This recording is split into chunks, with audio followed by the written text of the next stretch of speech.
खानदेशी राजा news.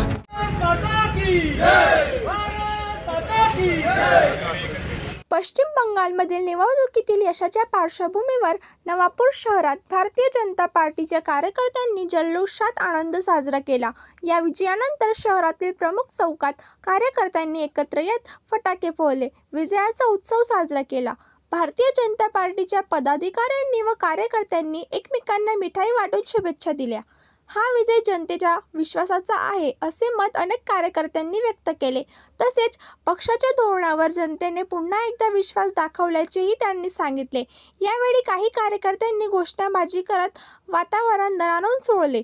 Bharat माता की जय, वंदे मातरम अशा घोषणांनी परिसर भारावून गेले होते।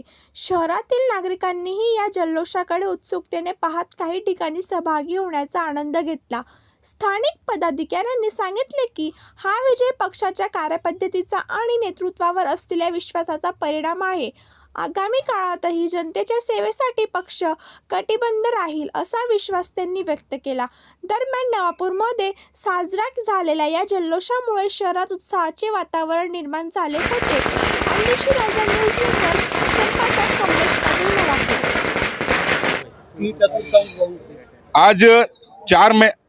आज 4 मे रोजी भारतीय जनता पार्टीच्या साठी देशभरात एक नवीन दिवस उगवला। आदरणीय हेमंत बिश्व शर्मा यांच्या नेतृत्वात ऐतिहासिक विजय आसाम राज्यात भारतीय जनता पार्टीने प्राप्त केला।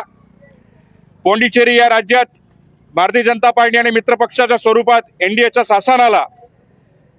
भारतीय जनता पार्टीचे संस्थापक अध्यक्ष श्रद्धेय श्यामाप्रसाद मुखर्जी यांची जन्मभूमी,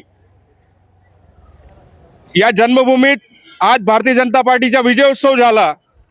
एक तानाशाही मुख्यमंत्री आणि त्याचे अनैतिक असे अत्याचाराला कंटाळून भूतो न भविष्य असा भारताच्या इतिहासात 2 फेऱ्यात झालेल्या निवडणुकीत पश्चिम बंगालातला तळागाळातले सर्व कार्यकर्ता मतदार बंधूंनी 90% जास्त मतदानात सहभाग घेऊन आज भारतीय जनता पार्टी स्वबळावर पश्चिम बंगालमध्ये 207 ते 210 जागाच्या आसपास आहे।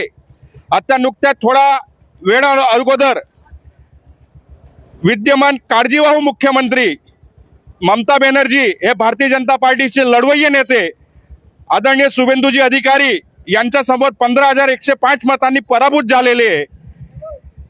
खरं तर ही निवडणूक पश्चिम बंगालमध्ये मागच्या पंचवार्षिकमध्ये स्थानिक पश्चिम बंगालमधील महिलांवरती झालेल्या अत्याचाराच्या विरोधात एक रणशिंगू पुकारला होता आणि त्याचा परिणाम ही आला होता की भारतीय जनता पार्टीच्या खांद्याला खांद्या लावून पश्चिम बंगालच्या प्रत्येक महिलांनी ही निवडणूक ममता बॅनर्जीला घरी बसवण्यासाठी डोक्यावरती घेतली होती। आणि आज 4 मे रोजी तो दिवस आणि तो कार्यक्रम यशस्वी झाला।